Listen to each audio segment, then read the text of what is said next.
দিদি আমি তোকে মিথ্যে কথা কেন বলতে যাবো? আমি এসব কিছুই করিনি। আচ্ছা তোর কাছে কোনো প্রমাণ আছে? কি কোনো প্রমাণ আছে বল? আচ্ছা, তার মানে তোর এখন প্রমাণ চাই, তাই তো? ঠিক আছে, আমি তোকে প্রমাণ দিচ্ছি। পূজা, এইখানে আসো।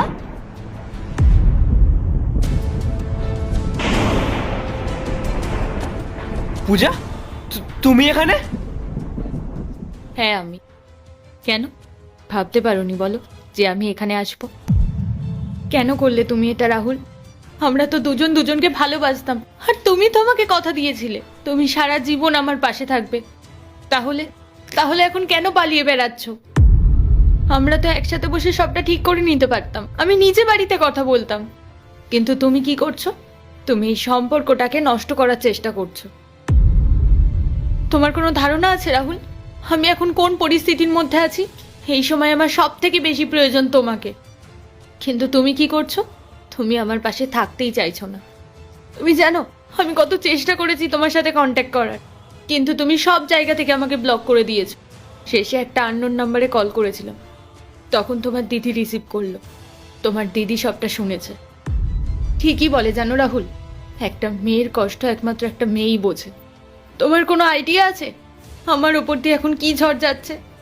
রাহুল, তাহলে আমি আমার বাবা মাকে কি বলবো? এটা কার সন্তান?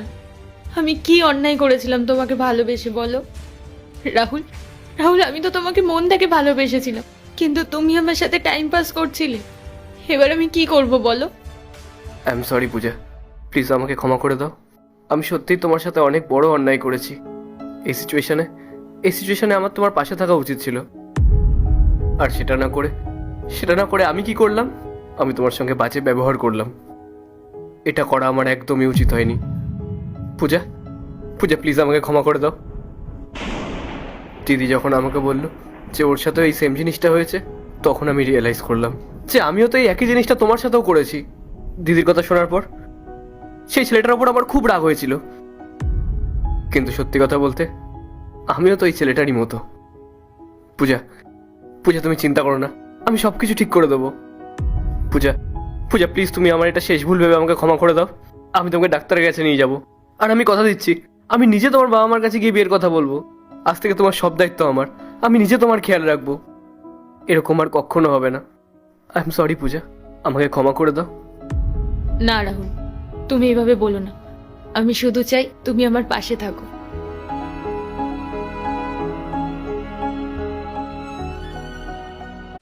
পার্ট 2 দেখতে সাবস্ক্রাইব করো ভেলকু ৭৮M।